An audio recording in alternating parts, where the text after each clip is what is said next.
It rained on them. After reaching Kapchorwa, they told us that where are you heading? You cannot go, the way is blocked. The way they made their ways, they are all meandering.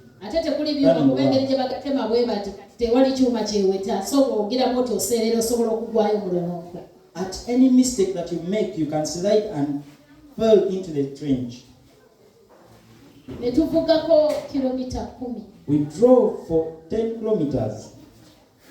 We met other vehicles coming back from where we are coming from, telling us also to return. By the time we reached Kapchorwa, no one we knew. And we lacked where to sleep. I have a baby on which the rain rained on.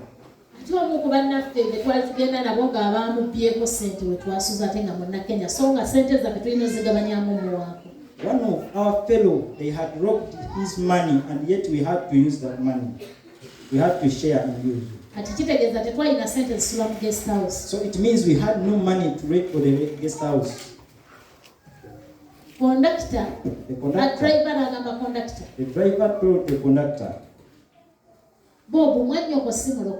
that Bob, isn't your sister a born again? These are born agains. They are also heading to your village to preach the gospel. Call him. And he called him. And he said, drive them to my place. They drove us there.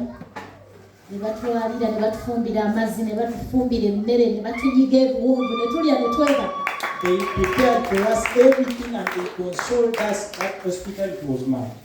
They ate and they even tomorrow the money that we were lacking, they just stopped from that. And it was my last time to see them. Even today I've never seen them again.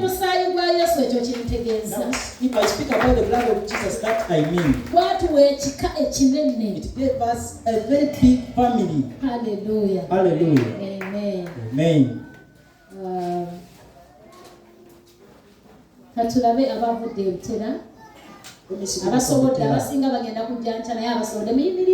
Most of the people will come tomorrow, but those who manage to come, just come.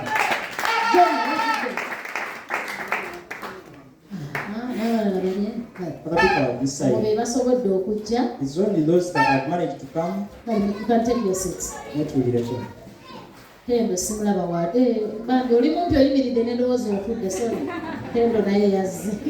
Even Tendo is in this place. Don't worry, let me just start like this, but we shall move on. She's a mother. Those that were here last year, I told you that I'm a mother. And I told you that I only have 8 children. Today I brought 4 of them. Because most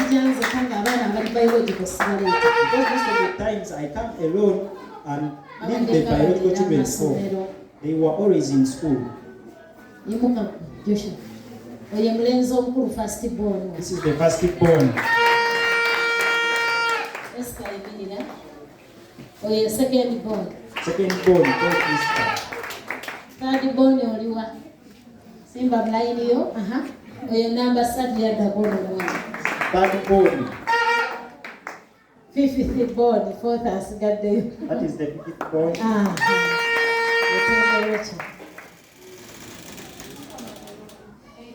Era wamba mukama mulungi. That is good.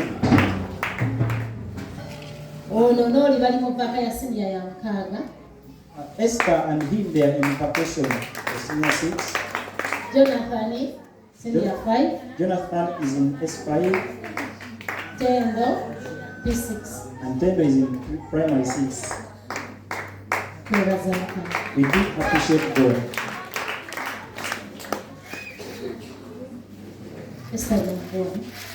Esther, come in this place. Let's sing one song. Does it make sense? Oli yayimbye n'omwana we nange kanimba n'owange. Buli omu yeeragana kyalina. Owa boda yeeragana jaketi kalizikana. Sonyiwa bambi ng'ovuga boda. Kale oluyimba lugamba nti Yesu ye ansa mu bibuuzo byonna. Have you got me? Yesu ye ansa mu bwe wasomera kivundo. Yesu ye ansa mu bibuuzo byonna. Jesus is the answer in all questions. Kati simanyi oba oli ku level kinga gwe ekibuuzo ky'otudde kya level yo naye tegeera nti nawe